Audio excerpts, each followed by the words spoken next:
endophytes, there's three types. There's one type that goes in there and plugs the cell, which is really bad. All right, that's going the wrong way. There's another cell that goes in there. And do I need to describe what this really is? I probably should. So the plant cell has an inner and outer wall. All right. And so what happens is the endophytic bacteria come up and they land on this wall and they send a kinetic or a chemical message to this plant cell. And the plant cell either says, yep, you can come on in, or nope, you can't.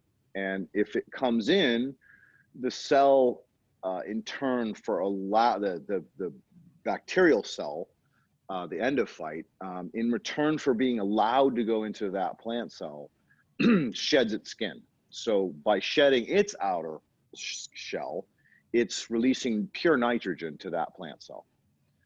So basically they're saying, look, I'll give you nitrogen if you let me in. And then the bacterial cell will live in that plant cell for a period of time. So they're symbiotic, kind of like viruses in us, or some of them are bad, some of them are good. We can go down that rabbit hole another time about viruses and bacteria, because it's really important to know that, well, let's go down there.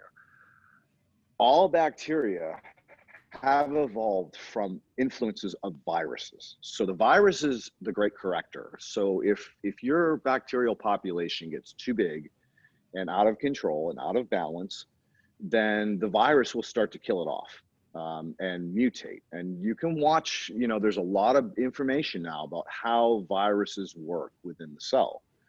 And so in many ways, that forced that cell to memorize that and impregnate it onto its DNA so that future generations would understand what to do and what not to do. It's basically learning 101.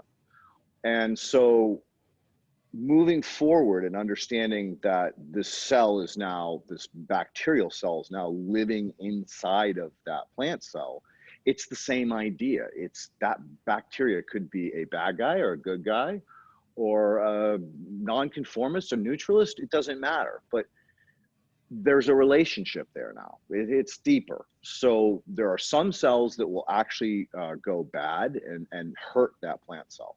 So a pathogen, or kill it. There are some cells that go in there and actually die. They give up their life and release all the nutrients to that plant cell. And the last type of bacteria, which is the one that James White's been studying, he's a great one to chase and listen to on YouTube and stuff, or any information or papers you can read on him. He's focusing on the ones that actually go in there, they exchange their nitrogen, they go into the plant cell between the inner and outer walls, and they work with the plant. Like they get some couple goodies from the plant, they release a lot of enzymes and a lot of nutrients to that plant cell internally.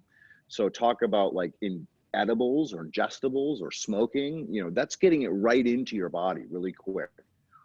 And then at some point, the plant cell says, okay, our exchange is over. I need you to go get me some more of this stuff, whatever chemical it needs.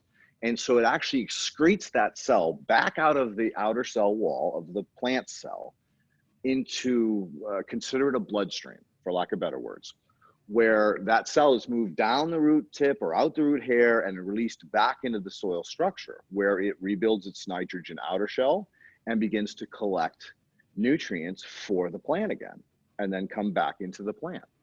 And this happens over a 12 or 24-hour cycle.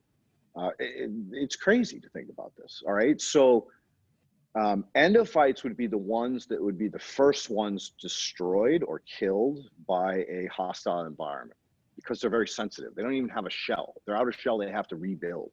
So imagine exposing them to synthetics. You're going to take them out. So I think that, in the near future, I'm kind of working on it now to try to get some inoculants that were grown in vivo. So means in nature, not in vitro in a lab. So they're going to be way more suitable to survive in the environment. Think of it this way, right? You take a overweight rich kid out of the mansion who's never done anything for himself ever, and you throw him in a ghetto. How long is he going to last? Right. right? So then you take a ghetto kid, you throw him in the mansion. How well is that kid going to do? Awesome. Right? So you take something in vivo out of nature that's badass and you throw him into a friggin' perfect living environment with no competition. How much is, dude, he's going to be rolling in Ferraris and kicking up the fucking party everywhere because he's living in life in style because he doesn't have to do anything. He already knows how to survive.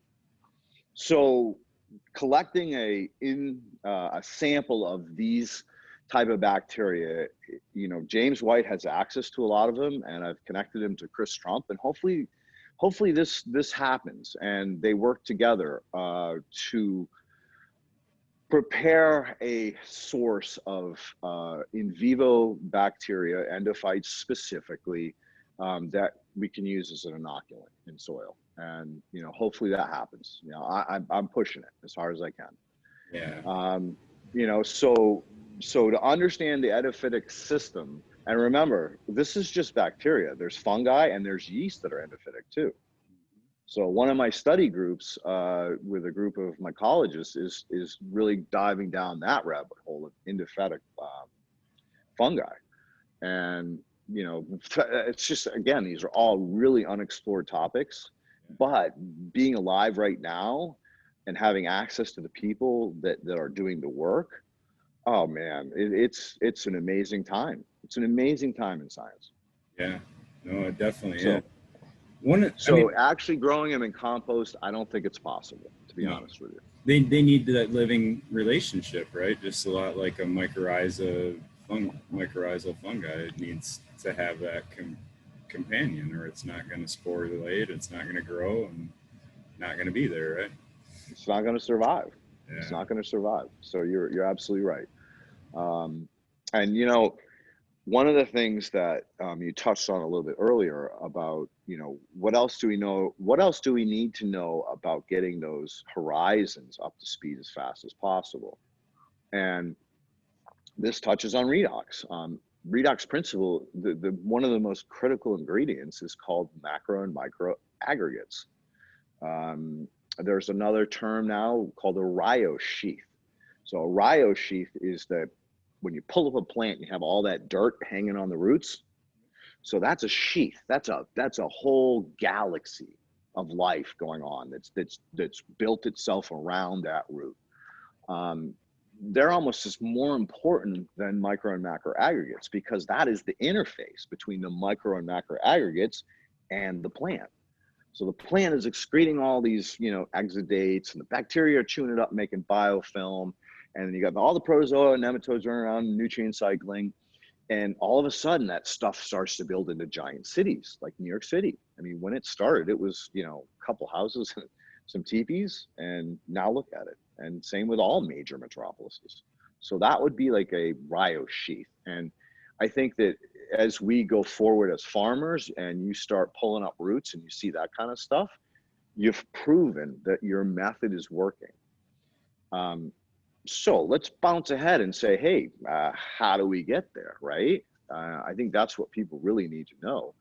What is the fastest way to build micro and macro aggregates in a engineered soil? Well, the good news is the engineering is the important part. We have all the particles. So now how do we get the biology in there? And I was so blessed to work on a project in Parachute, which we touched on last time we talked, where I was allowed to engineer the soil profiles, so E, A, and O, and we were allowed to inoculate them. So I had Chris Trump and my own AMOs, aquatic microorganisms, combined and applied to the layers as they were built.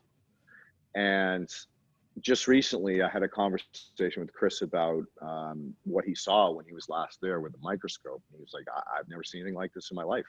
The amount of life is insane." Again, proving that you need the aquatic microorganisms as much as you need the indigenous microorganisms or soil terrestrial organisms. I think that is the key to building microaggregates and macroaggregates very shortly thereafter, and then root sheaths, because they will be the cities. So again, it goes back to, like we talked about, physical, chemical, biological.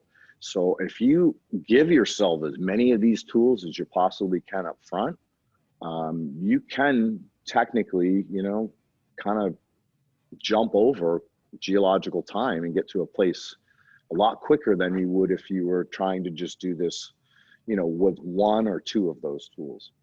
Yeah, no, and that's a huge part of it, because like a lot of the discussions I hear or see and I'm part of is like the idea that okay, I got this bugs in a jug. It's called whatever X brand. It's got all these CFUs on the back, and I use that for inoculation, right? And I put that in. A lot of guys use that weekly throughout the whole grow, and think that all the bases are covered. And in my, I guess my research or my understanding of it all is a lot of that's kind of stuff we can build through either a like compost pile or a worm bin, or and we may not have all the CFU counts, but it doesn't mean that we don't have these bacillus and pseudomonas and other bacteria that they have on the back of the packages, you know. Oh, dude, wonderful question. Wonderful. You're absolutely right. And I touched on this 2 minutes ago about in vivo versus in vitro. So do you want the kid that was from the ghetto that can figure out anything, anywhere, anytime? Or do you want the fat, lazy kid that can't even wipe his ass? So the bugs in a jug are the fat kid wiping his ass. So yeah, they're a biostimulant. By dumping them on, you're feeding the organisms you already have. But you already have enough of the organisms you have. You need to get diverse organisms. You need to get predators. You need to get the ones that are going to eat the ones you already have and spit them out as a nutrient solution plant available. So compost is the key to all of this. And the crazy part is that because of the economic based system, we're all sold that this product is better than that product, but don't think about using the old school ways. Old school ways have been around for hundreds of thousands of years, and we've turned our back on that because we've been sold, we've been lied to and told that this is better than that. And don't even look at that because it doesn't matter. We're more advanced now. Bullshit. Compost, it's the simplest thing in the world, man. Greens and browns. 70% browns, 40% greens, or 30% greens. And if you want to get into high nitrogen, you can subtract a little of the greens and add in 5% manures. Personally, I like to stick with just plant-based. And if I want to go to the next level to create a fertilizer, then I will begin to compost in manures. But for the most part, I'm trying to grow biology.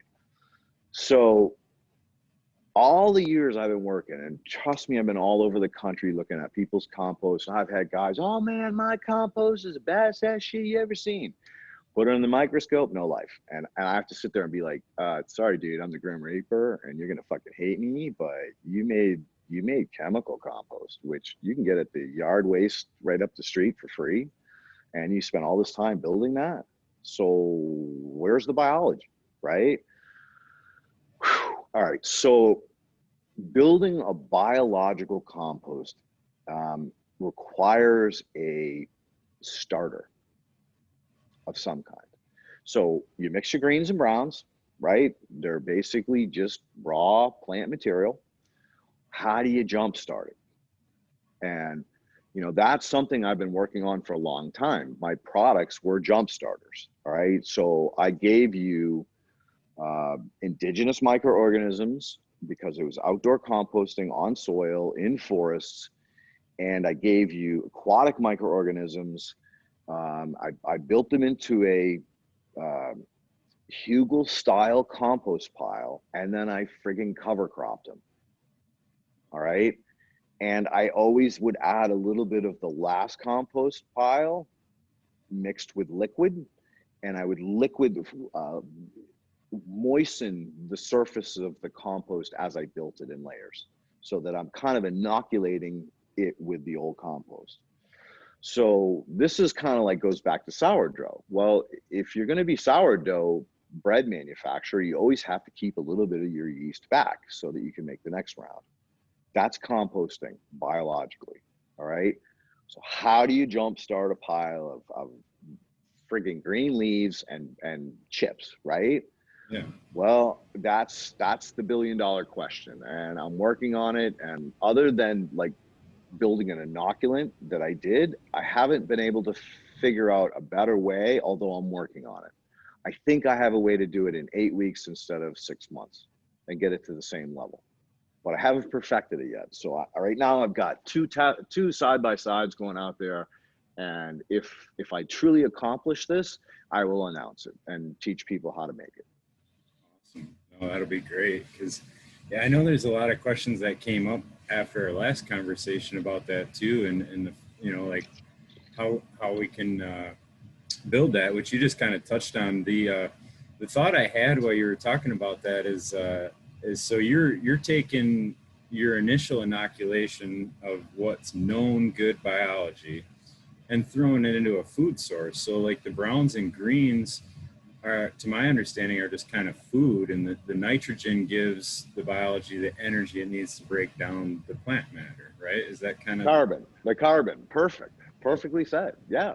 So again, you have a pile of relatively lifeless.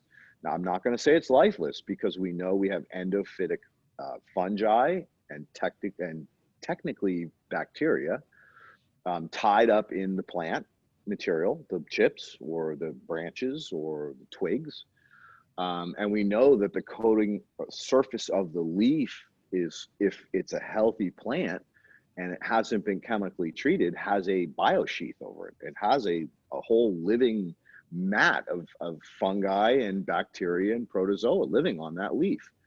So we technically have the ingredients for life, but we need to jumpstart it. We need to get it rolling. And so it's a combination of a food source and another level of terrestrial bacteria, fungi, and definitely yeasts. And again, I want to prove this. I want to be able to say, look, you do this and this will happen. Yeah. So I can't give specifics just yet, but trust me, I'm working on it. And I think I definitely have proven that I have the answer. I just don't know how long it's going to take. Yeah. So give me a couple more weeks and I'll have, or not couple, 8 weeks and I'll have it for you. Right, yeah. Well, I guess so. Kind of back to like good and bad compost. I mean, if the materials we put into that pile are broken down in such a way, like it would have required the biology to break that down, how would it be that the compost pile becomes kind of a dead, and you said like a chemical compost versus a living one? Man, you ask good questions, brother. So think of it this way. The states and the feds require that you cook your compost to 150 degrees plus for X amount of days. And some states it's 160 degrees, some states it's 150 degrees, some states it's 10 days, some days it's 30 days. So you're all over the map. But the bottom line understanding, and this is really important, natural farming. Natural farming is a technique, a method, a methodology that's been around for thousands of years. And in their IMO process, which I highly recommend that people watch Chris Trump's video on what is IMO or what's behind IMO. I forget the exact YouTube one. It's about an hour and a half long. It's a commitment, but it will explain this to you on a level that's really, really important to understand. So their rule of thumb is after you do the initial collection, then you do a stabilization, which is IMO2. So you've protected that organism from contamination or cross-contamination. And then in IMO3, you take that organism, which is stabilized, and you grow it out in a matrix of perfect foods. Perfect foods. So then you take that collection and you never let it get over 120 degrees, and then you mix it with soil to get to IMO4 and manure to get to IMO5. So the key takeaway from that was you never let it get over 120 degrees. So the state and the municipalities are required to cook theirs at 150. There's nothing left. Anything over 120, you are losing organisms at a rate that you will never recover them. So they've ensured by the state and federal standards that your compost, if you're commercial and you have a license to do this, is going to be dead. It's going to be chemical only. But that being said, I've done a ton of work on taking dead compost and re-inoculating because there's no competition. So I just turned all the ghetto boys with all the money in the world and all the assets to do whatever the fuck they want. So again, you can take these kind of materials in once you have a really good, what I want to call bioreactor, because it never shuts down. It's going 24/7, 365. All you're doing is continuously adding a little more. So you take 10 5-gallon buckets out of it today, you add 10 5-gallon buckets of new raw material to it, so that it's always continuously moving forward in this system of breakdown and creating biology. So even bad compost is okay. I mean, it's still, if you top dress a lawn with it, or top dress a field, a production field, it's going to have a value. It's going to release nutrients back into the soil. It's going to build carbon. It's going to put soil structure back into play. So even the worst municipal compost that's made on the planet, as long as it didn't turn to flame, which happens at about 180 degrees, as long as it doesn't go up in flames, it's got value in the chemistry world and in soil building world. So there's no such thing as bad compost, but 99% of the compost available is not biological. Biological compost is really special. And it takes a lot of care to get there. Because the other question, like I've had too, is when you're looking for compost, and you can get them in a plastic bag, right? So it's obviously aerobic, however long it sat there. And people make the comment, if you open that, you smell ammonia, you know that it's kind of bad. And the realization that I kind of had there is, like when you said it, referred to it as a chemical compost, that ammonia smell is that nitrogen chemistry that you're talking about there. So it's good. Yeah, that was kind of has value. Nice value moment there to ID what the difference is. Because I've noticed too, like in the cannabis industry, even in the worm casting world, they want to tie an NPK to everything. And I know it's part of the process they have to go through to register, but it's not really what we're like. If we're comparing a quality compost, the NPK value isn't what you're trying to compare there, right? It's like more the biology you're trying to get versus any kind of right. Exactly, my friend. Exactly. And that's why I'm working really hard on another product called AMO, which is aquatic microorganisms. Yeah. So you can have literally the right organisms to start your sourdough. And once you start it, it never stops. It's always evolving. And these organisms, I did a wonderful podcast on Lala Gardens about anaerobic, aerobic, and the in-between. And this is the biggest problem that people don't get. So you got to start with anaerobics. You have to start there to actually achieve aerobics and bring the organisms, the evolution of that microbiology along with it. You're never going to just start with aerobic biology. It won't survive. It has to build a web. It has to build a foundation. And so, the work that I've been doing here was starting with anaerobic materials and some anaerobic ferments, and trying to figure out how to get that aerobic biology to take. And the first and most important step is yeasts, terrestrial yeasts. They're critical in building that base foundation. Think of them as like pieces of concrete or stone. They're building a stone foundation for everything else to come after them. So to think that you're going to just make this biological compost, you really need a recipe. You need guidance. I was fortunate enough to study down at Rodale Institute for 18 months, and I watched Dr. Elaine Ingham, bring in recruits that she'd found all over the country, who were superstars in this kind of new understanding of soil biology and the connection. And she had them all making compost. And so, I was kind of like this weirdo guy hanging up in one of the greenhouses, playing with fish and, washing machines and all kinds of crazy shit. And we'd have these weekly meetings on Thursdays. And I piped in and said, well, hey, can I join in this compost contest? Right? Just to see. And she let me in. And so all the kids, they built their compost in cages, based on, you know, the instruction that she provided. And I didn't. I cheated. I did it my way. I built a hugel. I added some fish shit. I did some different things. And I planted it. And so when it came time, I think it was 6 weeks later, for us to hand Elaine a sample and be graded, the kids all failed because they couldn't get an F to B or a high ratio of predators, amoebas and flagellates and nematodes. And I was last, and I handed her my vial, and she looked at me, no, she knew me by then. So she put it on the microscope and goes, oh man, all right, so how did you do it, Leighton? I said, I cheated. I fucking cheated. I didn't follow your instruction. I did it my way. And so, oh man, she and I laughed our asses off, and the class was friggin' horrified. Yeah.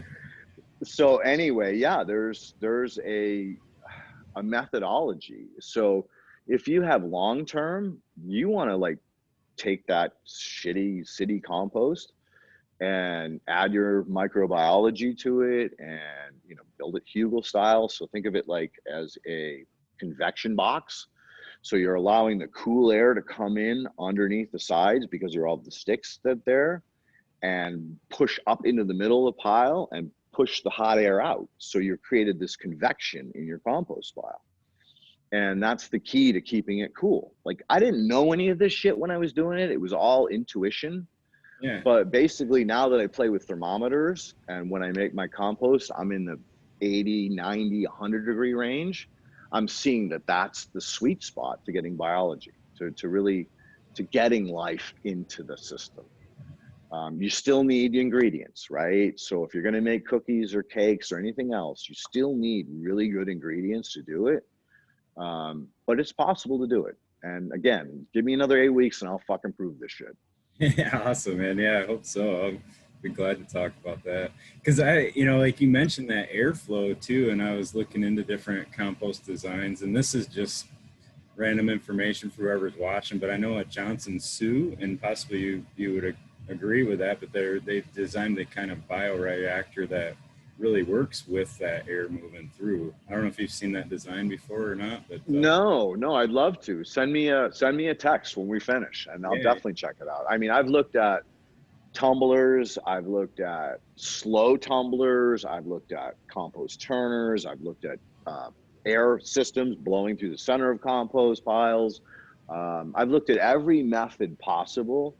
Again, I've been so blessed over the years to have been lucky enough to bump into people trying to do stuff and see their, beta test their stuff and see what they're doing and see the benefits and the failures in their systems. And I don't think there's any one great way, but I truly believe the best way to make compost is static.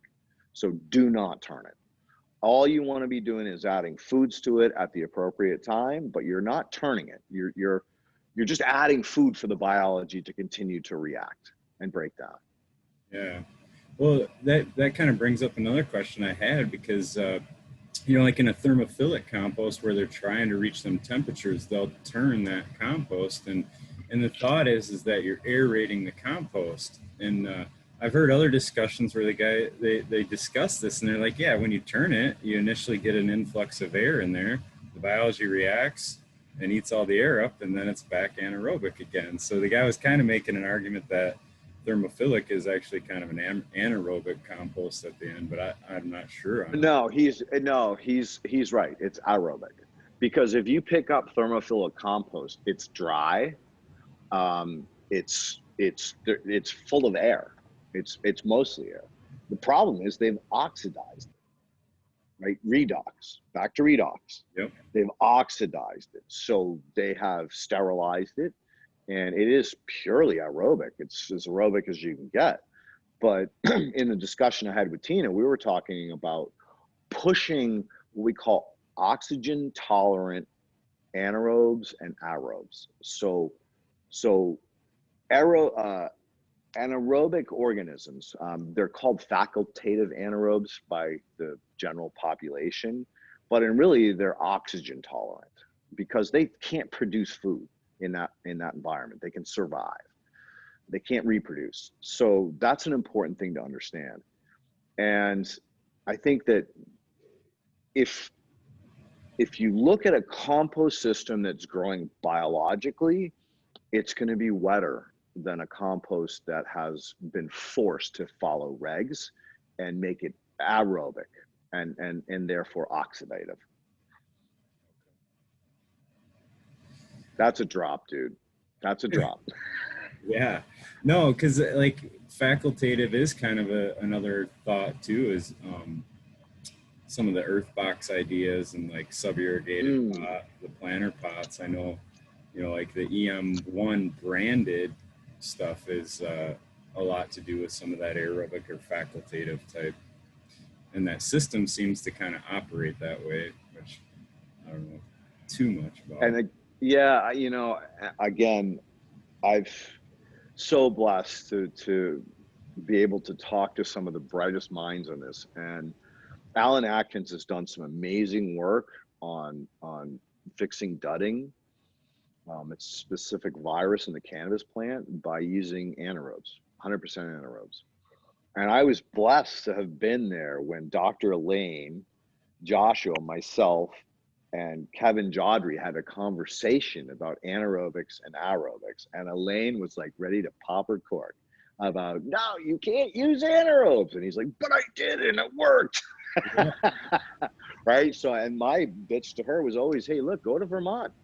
Man, they spread anaerobic fucking cow sludge on the fields every fucking year. And it smells like hell for a week. Everybody laughs. Oh, that's just Vermont's smell. You know, it's fucking wretched. It's horrible. And yet the corn grows like a motherfucker. So there are uses for anaerobes.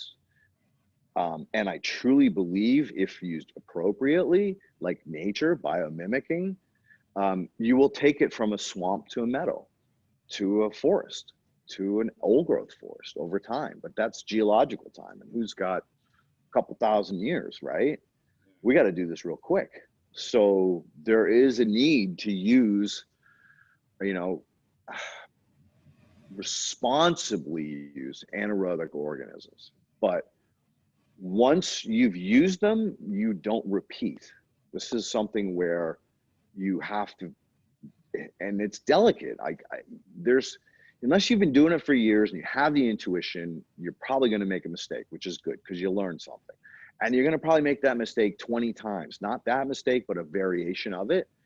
It's going to take you a while to get there. But if you start with a mildly anaerobic system to produce the aerobes, you are ahead of the game. But you have to like delicately balance that. Think of free radicals, right? You have too many free radicals in your body and you die. But if you only have a few free radicals, they keep the system in balance. They're the great correctors. They will question everybody and everything. And therefore, if they question you don't have the right answer, you're dead. And they go on to the next one, on to the next one, on to the next one. So they're balancing the system. So using anaerobics to create aerobics is a craft in itself. And that's kind of the work that I'm doing now to try to figure out where that is and how anaerobic you should go to get anaerobic really fast, like fast. But I still need time. Again, I'm sorry. And a lot of that's kind of on the more advanced side of things, you know. I really do kind of want to dive down some of the idea of fungal dominance. And I guess my thought towards some of that based off our last conversation and that idea of having the right environment for the biology we want. And I guess the light bulb that went off in my head was that if I want to encourage a fungal dominated soil system, I would have to build the structure and the food and all the things that would support a fungal dominated soil system. So does that, it really isn't going to change our horizons at all, but would it change what material we build into that O horizon? Yeah. Follow KNF. They told you. Look at IMO3 building. So build those foods into that O horizon and inoculate it appropriately, and that stuff's going to take off. It's going to fly. And a lot of the understanding that I've learned from the small amount of work, and I've got probably another year and a half before I really get a handle on this, that it's not just saprophytes that they're collecting in the IMO1 box. It's beyond that. It's terrestrial algae, it's terrestrial fungi, it's terrestrial yeasts, as well as a little bit of protozoa and some of the other organisms, where in reality, the IMO4 is the critical component to getting that IMO3 into connection with the earth. But still, that original box is collecting that foundation, that we talked about earlier. The critical components that need to be there biologically, so the next level of biology can advance. Yeah. Good stuff, dude. Really good stuff. Trying to read that out, but trying to get my head back on the questions. So, well, there's just a lot of debate, and to be totally honest, Leighton, like I'm not a scientist. Yes, I have a cheap little lab scope. I've looked at a few slides, didn't know what the fuck I was looking at. So there's definitely a lot of this that goes on in the cannabis world, where guys that are not looking under the microscope are debating a lot of stuff. And that's kind of where, that's why I like having you on to talk about it. And, the idea came up, or the debate came up, of like microbial collapse.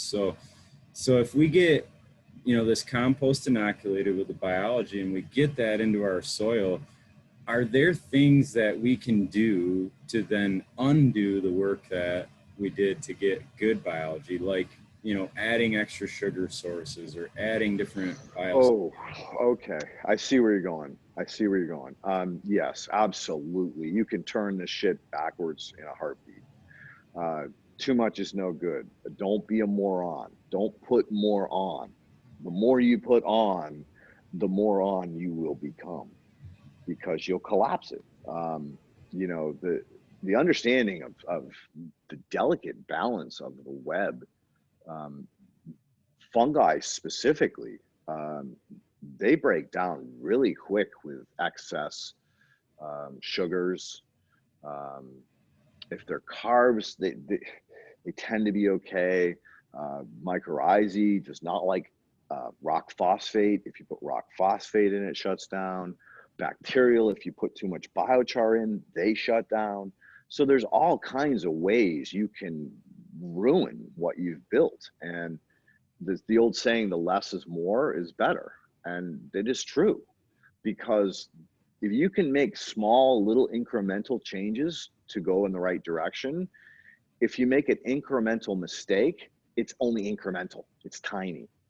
So yeah, by dumping more on, you change the pH, you change the EH, you change the chemicals, you collapse the clays, you get hydrophobic, you get anaerobic. I mean, yeah, there's a million ways to go wrong.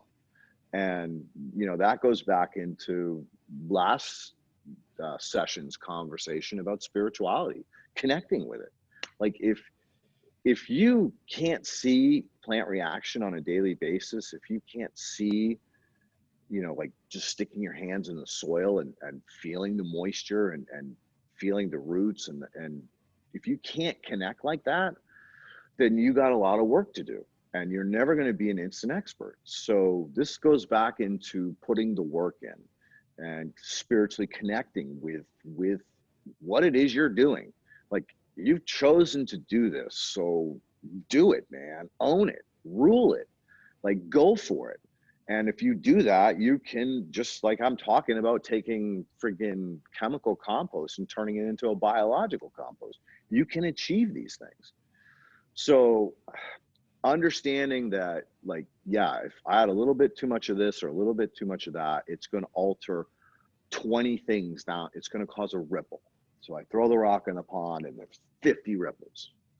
That's what you're talking about, is like, you really need to know your shit before you're adding stuff. And the things you knew in the past are not going to be truly connected to what you're doing now. You're trying to biomimic nature, and everything you've been taught in the past, yeah, it worked in a synthetic environment, but it ain't going to work in a living environment. So less is more, and watch for reaction. And that's how you learn. And then once you learn to crawl, then you can walk, and then you can run, and hey, hopefully you get to light speed someday. It's my goal. Yeah, no, and I understand that too, because like a lot of the biggest, I think the hardest hurdle that I personally had in switching over from, a regimented fertilizer regime to organic living soil was just the idea of trusting the system, right? Like I always thought, well, I'm used to that repetitiveness of I got to add nitrogen, I got to add certain things, and I think the more research I did, the more I realized how different the microbial community is feeding the plant than what I'm trying to add to it. And there's these debates that go on, well, the microbes are just breaking nutrient down, and it's this whole life and death cycle that creates it available. But some of the stuff that I've been digging into is, we're finding out that roots can absorb larger molecules, and they can take in actual amino acids and these microbial metabolites that are a different form of nitrogen than what we think of as nitrate or nitrite or whatever those Ammonia. Yep, ammonia. And it's a whole different program for the plant than what we think of, as a. Yeah, you've obviously been doing your work. So a lot of the discussion about cellular communication is right there, with this understanding that some of these secondary metabolites and amino acids, as like you said, are being produced by biofilms, by the rhyosheath, by the sheer chemistry of all of those organisms working together, like New York City. I mean, you pick up the phone, you can have a pizza on your door in 5 minutes, right? So that's a phenomenon that we just are scratching the surface on. And yeah, it's real. Why does everybody have a cancer cell in their body and 50% of the people get it, right? Why the other 50% don't get it? And I'm using that number because it's probably going to be more than that soon. But bottom line is that is a chemical switching. It's a level of communication. And, look at Google, look at Yahoo, look at Facebook. Communications is everything. I mean, it is like the value. If you want to put a monetary value on anything, it's the ability for cells to communicate, so that when I smell a fire and I see flames, I run the other way and not run at it, right? So that's communication. That's my cells telling me, you're fucked, get the fuck out of there. Yeah. And so our understanding of that is like really, really at the basics, not even a crawl yet. I'd call it a squirm maybe at best. But it's a beautiful time to be alive, because colleges and institutions and businesses are all looking at this, because look at what's going on with cropping. Our food system is really starting to crumble. I mean, it hasn't fallen, but there's pieces falling off of it. And as those pieces fall off, bigger and bigger pieces are going to fall off. So I think finally, as a species, we're starting to get this, that we got to really look at this as a system and how to protect it. And thank God to the cannabis plant, because in many ways over the last 3 years of legalization, this plant became the most studied plant on the planet. Nutrition became studied, biology became studied because of all the shit you guys dragged forward. And you know, by default, I mean, you know, the hippies in Humboldt, man, they were growing with nature. They were growing with organic nutrients because there was no synthetics that they could buy or afford to grow it. And some of the formulas that came out of the mountains, bam, man, they're still valuable today. I'm so blessed to be playing with a very talented chemist that I hope to someday be able to use his name in public if he allows me. But some of the work he's been doing with amino acid based nutrients is fucking nuts. It's nuts. And, you know, I'm fortunate to be able to hang with him and talk with him and geek out about crazy stuff that people don't get. But that's what you're talking about, is being able to use, like, instead of, you know, nitrogen in a salt form, nitrogen in an amino acid form. And if you're doing that, I can't help but theorize or hypothesize that that's going to be an amazing breakthrough in plant pathology and nutrient delivery. And it's here right now. And we have the ability to SAP test and, you know, actually scrub DNA and, you know, really look at things on a level that we've never been able to do in humanity in the past. So it's a great time to be alive to have these kinds of conversations. I guess that's my point. Oh, and it definitely is. The last conversation you had mentioned, like you've seen your biology achieve numbers of like 300 pounds of nitrogen, or you had referenced a number. And is that the nitrogen you're talking about? Is like in the amino acid form, or is that kind of like a... No, that would be nitrogen stored in the soil. So that would be organic matter, sources of nitrogen that aren't plant available, but available to the organisms. Okay, so when Earth Fort does a test and they say your compost has 300 pounds per acre of nitrogen cycling, what that means is that bacteria can chew up existing nitrogen in the soil at 300 pounds per acre that's available to the bacteria, but not the plant. Does that make sense? Yeah, it gets complicated. Yep. No, and it does. And so the highest scale, the highest level of that scale is 300. Like, hello, like math goes beyond 100, right? 10 times 10 is 100. Well, is there 110? That system says no. There's no such thing as 110. So we need to do a lot of improvement on our testing, as well as the understanding of what science and colleges are creating because of this knowledge. You know, it's like the school system is so defunct right now. Anybody who has kids in the educational system is like, dude, you're teaching out of a textbook that was written 20 years ago. It's not even getting close to what we know right now. So, you know, again, testing needs to come a long way to keep up with industry, because industry's in business to survive.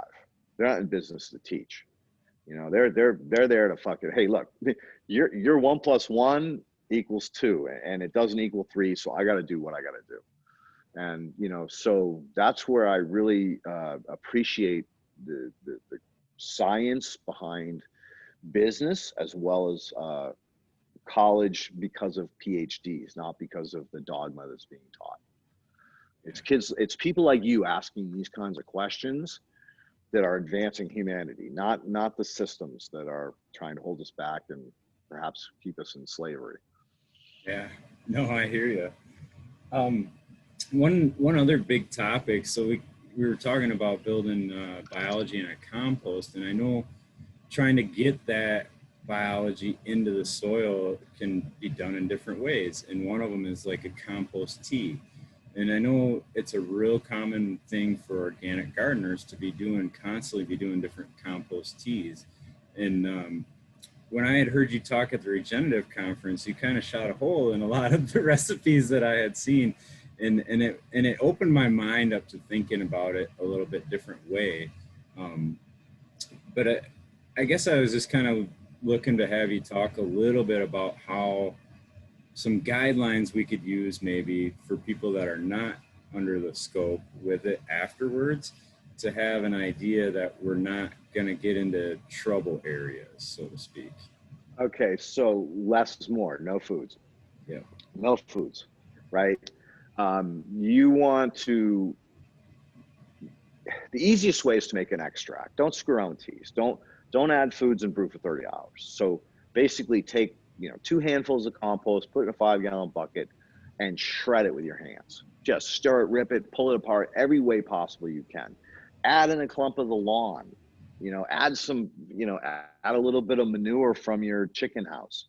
But don't grow it with sugars, and just agitate the shit out of it, and then use that, and you will see plant reaction.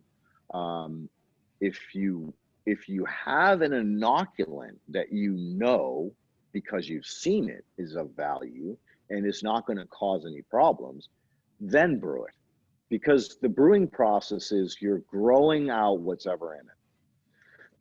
And I love compost brews because I make them. I've been making them for 10 years now, but I have tools that most people don't.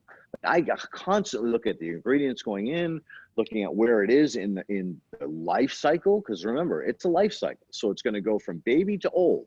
And if it dies on you, you're going to be spreading some really bad shit on what you've just built. You went backwards. Like I said, you don't add anaerobes after your aerobic. You don't do that. That's going backwards. And so it's very easy to screw up a compost tea by having too much foods, brewing it too long, brewing it at the wrong temperatures.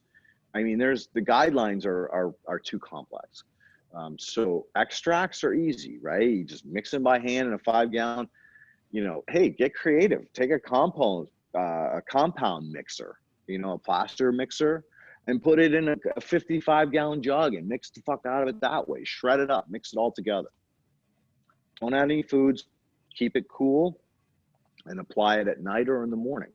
Don't apply a cold compost tea extract in the middle of the day. You're going to shock the shit out of the plant. So common sense is a big part of this.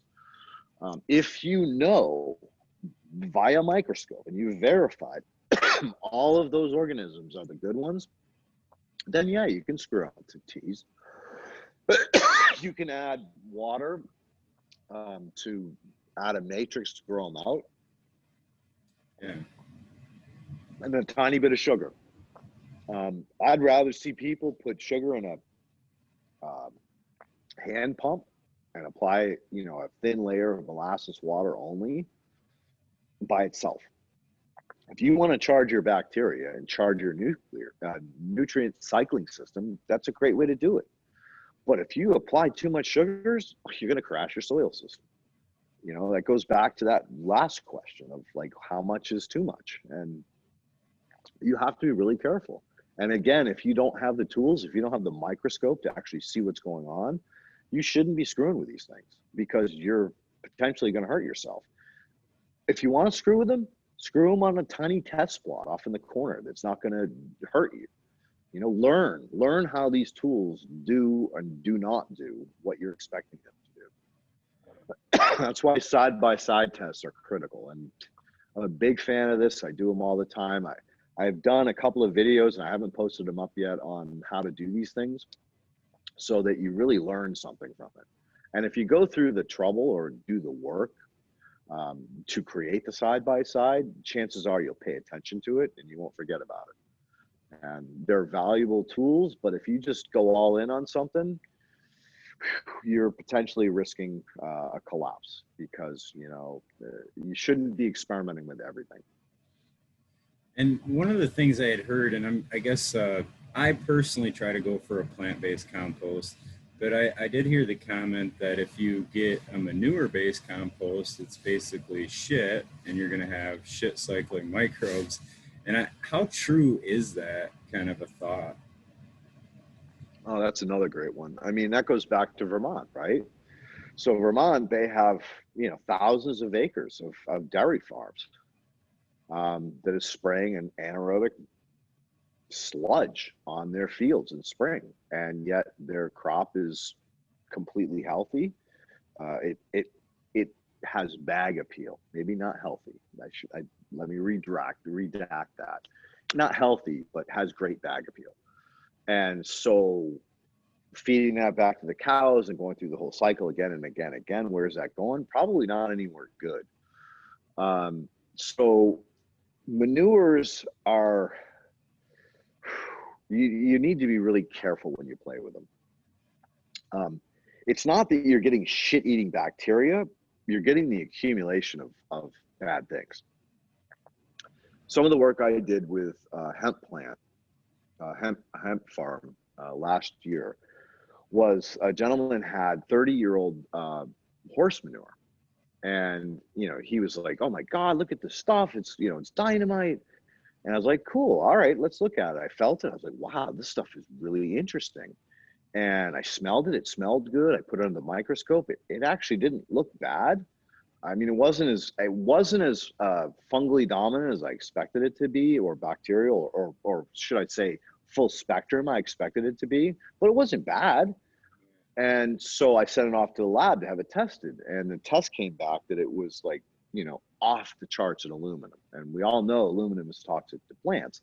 And he wanted to use that compost on his fields to plant his hemp in. And bottom line is that when you have a manure situation where you have an animal eating a feed and there is a heavy metal in that feed, then their body takes in that food, strips the nitrogen, and poops out the heavy metal. So you have a concentration. So in this situation, those horses were all being fed a meal or a feed that had this aluminum in it. And because they couldn't digest that aluminum, it concentrated. Same thing that happens in cannabis. When you concentrate it, you concentrate the thing you don't want.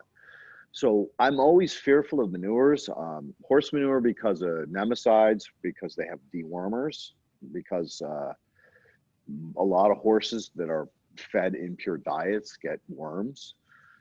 So basically they're being shot up with a nematicide. So if you use horse manure, you are basically ingesting a nematicide into your cannabis farm, into your soil system that you want living.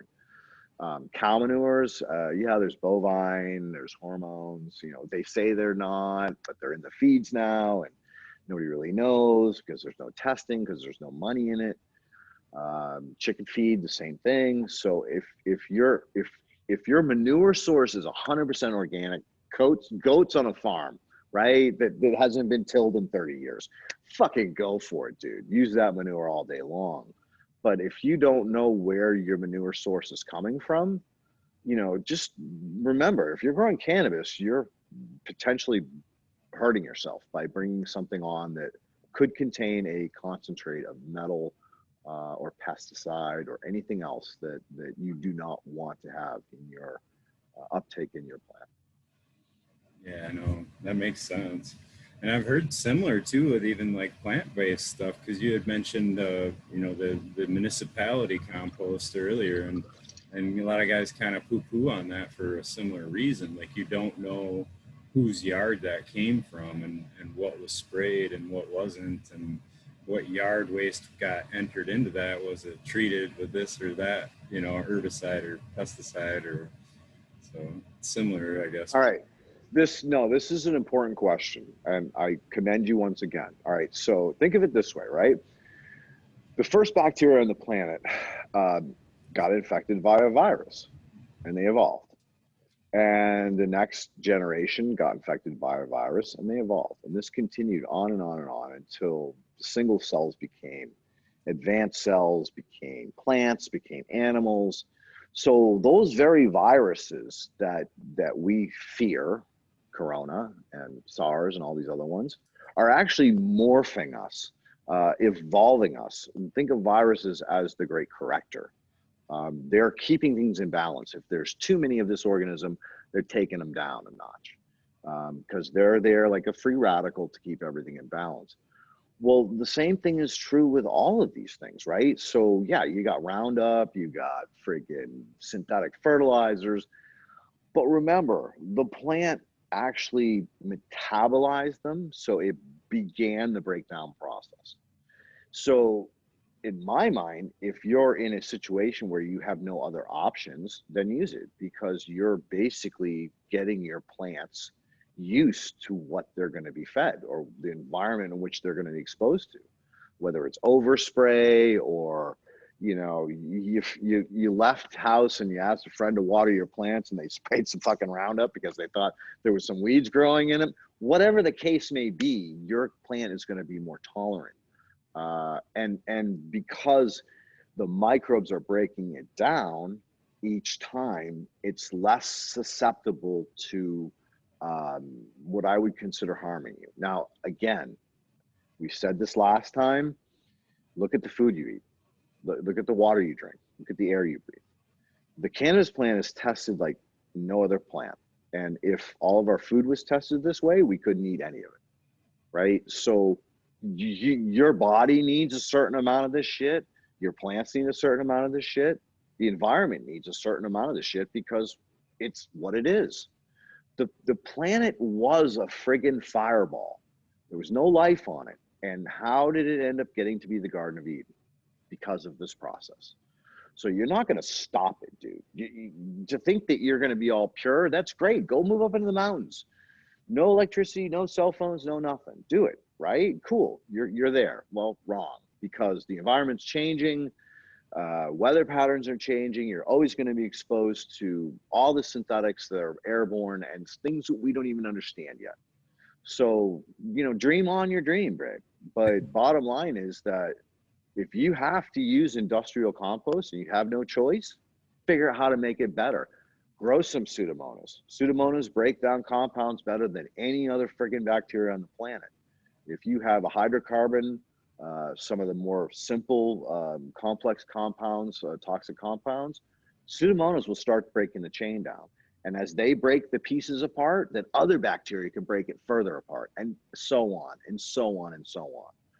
So again, the healthier your biological and the more diverse your biological system is that you're growing in, I don't fear the small amount of industrial compost that you use to build your first compost pile is going to hurt you. I really don't. Gotcha. And one of the things that touched in my brain too, under that idea of adding sugars, and so I've been kind of practicing where, like, in my mind's eye, I'm adding a small amount of sugar and I'm stimulating that biology in a way that it's going to cycle nutrients faster.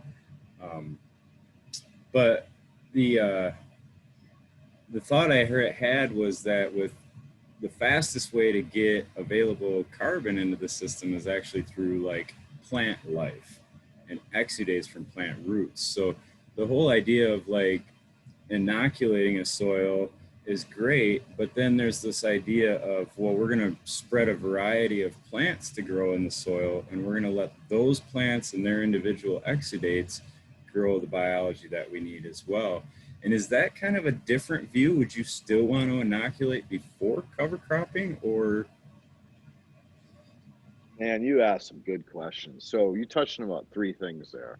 I'll try to keep them in order. So sugars, right? Sugars build bacteria, but too much bacteria consume too much oxygen, and therefore you go anaerobic, right? So too much sugar causes anaerobic environments, which causes soil collapse. And it takes you a long time to build that soil back up. So low sugars, be very careful on sugars unless you really know what you're doing. The second point you made was on carbon, right? Nitrogen to carbon. So you have to understand that you need nitrogen to break carbon down, and you need carbon to break nitrogen down. So these two cycles are like totally in balance, a circle. If you don't have enough carbon, then you can't break down the nitrogen. And if you have too much or not enough nitrogen, you can't break down the carbon. So whenever you're dealing with synthetics and people put down nitrogen, there's a carbon cost to that system. That's why potting soil collapses over time, because the microbes had to steal the carbon to cycle the nitrogen, right? And vice versa. So that creates a collapsing in the soil system. That creates a depletion. And the last piece was probably the most important. Um, and I think that, you know, wow, I got tired all of a sudden. I missed it. What was the last part of that one? The last part was just just the idea that individual plant species will Oh, achieve, right. you know, Yeah. Gabe Brown. You guys all should look at Gabe Brown. He's an amazing regenerative agriculturist on a national scale. He's teaching classes all over the place. He talks about different types of cover crops and using them in succession and using them together to do exactly what you're talking about, is stimulate different types of plants.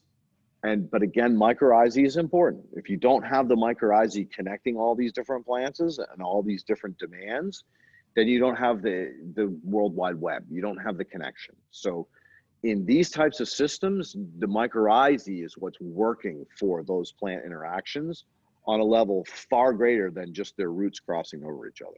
Now, the roots crossing over each other are important, but you plug mycorrhizae into there, now the mycorrhizae is giving each person, each plant, exactly what they want, when they want it, and they in turn trade something for someone else. So it's just everybody's bartering. Like, you grow cannabis, I grow tomatoes, he grows vegetables, this guy grows cow. We all get together and have a fest. Oh, I forgot the beer brewer, right? So we're all together as a community, but that's the mycorrhizae connecting that Ethernet. So yes, individual cover crops, again, diversity, everything you possibly can throw at it, the more the better. And then you watch the system and see what grows and what doesn't grow. And notice, pay attention that certain things will grow really quickly and then die off, and other things will come in, or some will may completely die off. If they completely die off, don't use them again. But if the ones are kind of moving in or out, or one is taking over, maybe you want to cut it back a little bit. Again, you need to be the free radical, the virus, and keep that system in balance, or one thing is going to take over and then you're going to get out of balance again. But I love diversity in cover crops. I encourage potatoes, carrots, root crops, surface crops to create those macro environments on the surface of the soil. yeah. And so, like, nitrogen fixing cover crops, so legumes are a common one that are talked about. Um, some of the ideas that, well, I know they build nodules, and that's where a lot of the nitrogen is. But is that plant communicating that nitrogen to the cannabis plant through a good mycorrhizal before it's dead or while it's alive, or is that something you got to chop and drop that to make that nitrogen available? No, it's, if you have a mycorrhizae network, that legume is trading nitrogen for phosphorus or potassium or for something else. And maybe not to the cannabis plant, but another plant in the community. So no, the nitrogen fixing system, if it's connected to mycorrhizae, is full on all the time. If there's no mycorrhizae, then what happens is, as that plant dies, other bacteria eat it and they consume that nitrogen, and then they become consumed and then release the nitrogen later. But it's instantaneous. It's nanoseconds if those two plants are connected via mycorrhizae. Yeah, and I've heard a lot of that too. So that how quick that can happen, like they can see nutrients travel super fast Move. through those networks. Yeah, yeah. Dude, Dude, they did a radioactive isotope in an oak tree, and they dropped it on the leaf at the top, and within, I think it was like a minute and a half, that isotope had gotten to the fucking bottom. It was something insane. It was like, I couldn't believe it when I first heard it. So yeah, the pathways and the movement of nutrients, water, think of it like a straw. Like, you suck that straw, man, that water's coming up real quick. And I think that the plant has the same ability to move nutrients and water in the same method. so that system that you got the opportunity to design the soil for, you were talking about parabolic Colorado or whatever. Uh, You know what I'm talking about? The when Yeah, you're parachute. yeah. So, Parachute. I know they're early on in their cycles, and the plants look gorgeous when I had seen pictures of them. But so the idea that we're growing this huge bush out of this soil, and we're gonna chop all that off. I mean, it pulled all the nutrients up, calcium, potassium, and the things it needed to build those cells, and we just removed all that material from those nutrients, basically from that system.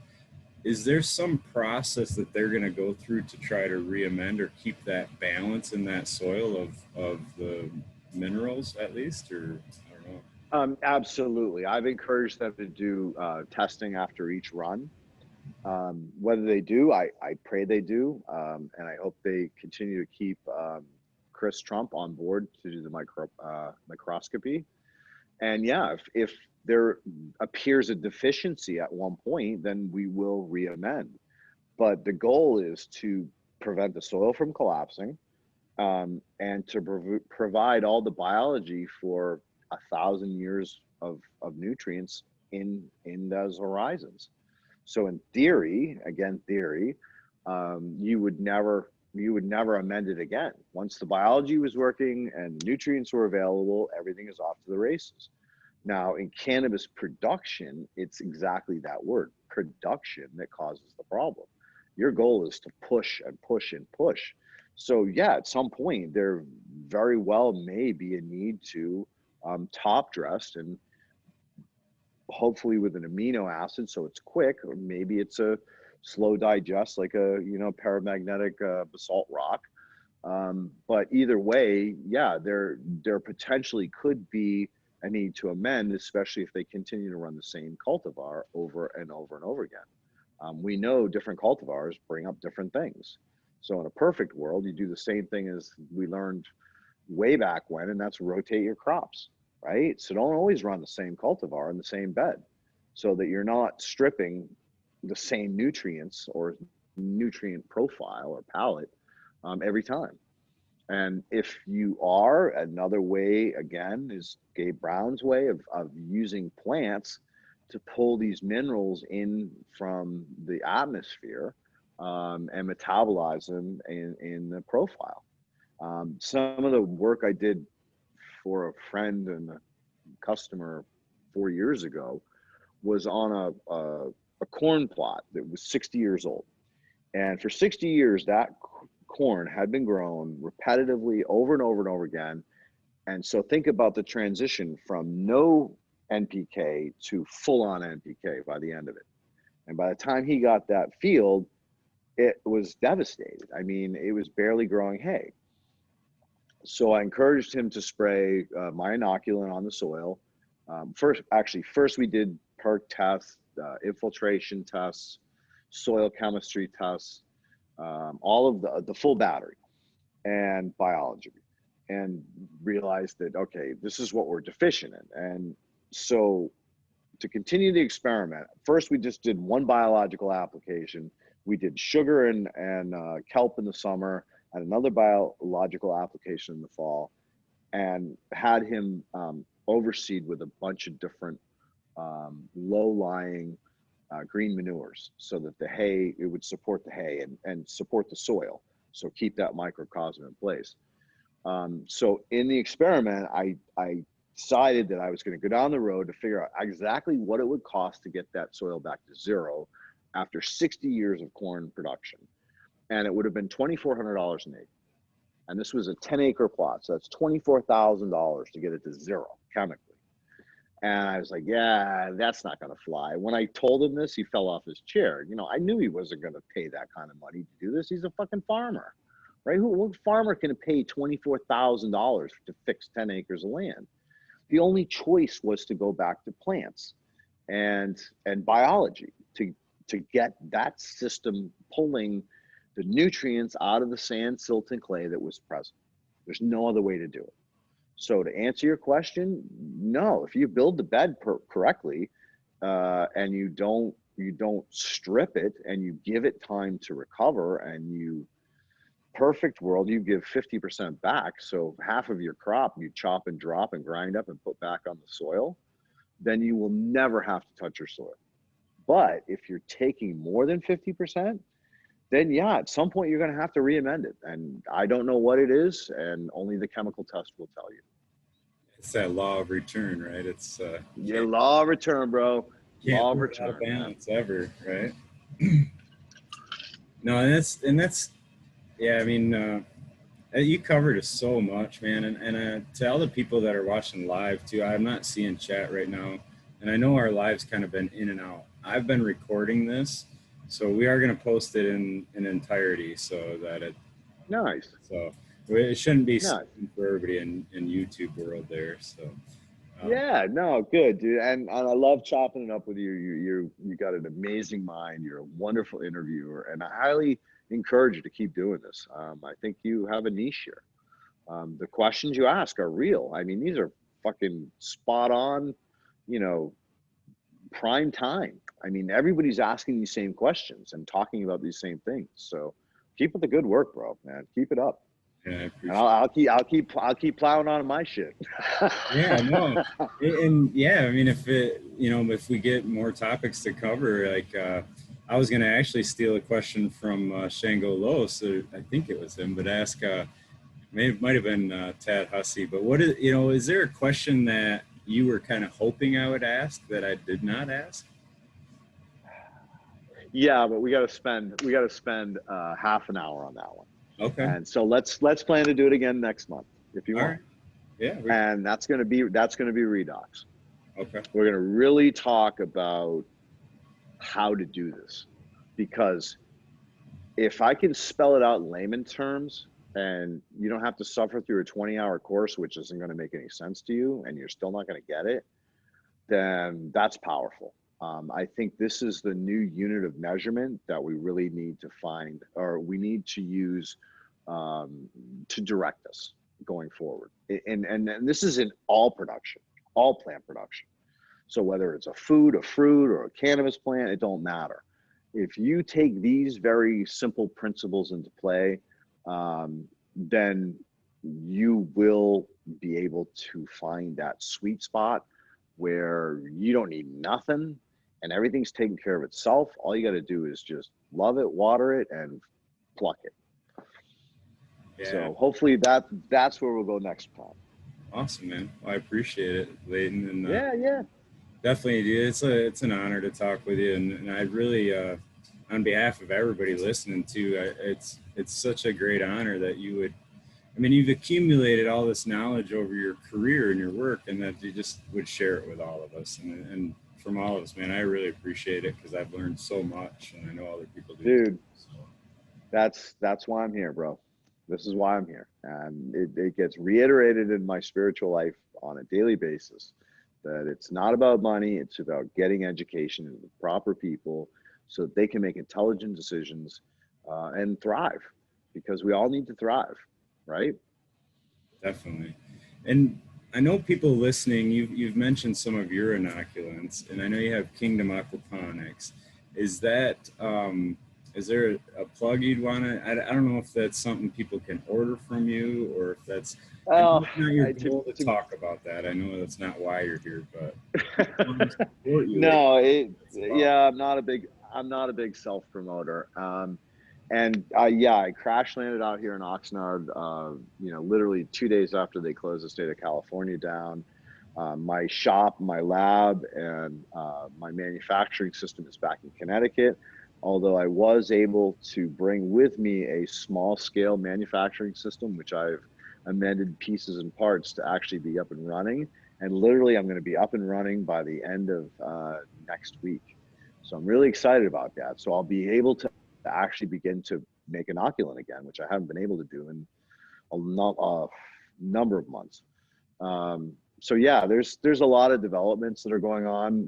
As I've said tonight, people I'm working with, and really excited to get these tools into people's hands. It's like a new wrench. It's like the first vice grip, man. People are like, oh my God, you clamp on the bolt and it spins and you don't lose grip, right? So I'm hopefully going to be able to have these tools and make them available for people at a very reasonable price that they can literally make their own sourdough and never buy another thing again in their life. And that's kind of the direction I've been going in for a long time. So it's my honor to get to speak with you, and I'm grateful and respectful and love the conversation and the questions you asked, dude. Big ups, man. Big ups, bro. Yeah, definitely. And yeah, I guess at that, man, I'll let you get on with your night, and yeah, we'll try to see about next month and see if we can line that up too. So go into, Nice, nice. And because that's a topic I'm really, another level. so Yeah, yeah, it's another level, dude. And I'm excited to talk about it too. And peace out to Michigan. Love you guys. thanks, man. I'll let you jump out, and I'm gonna close out with the YouTube guys. So All right. Take care, brother. thanks, Leighton. Bye.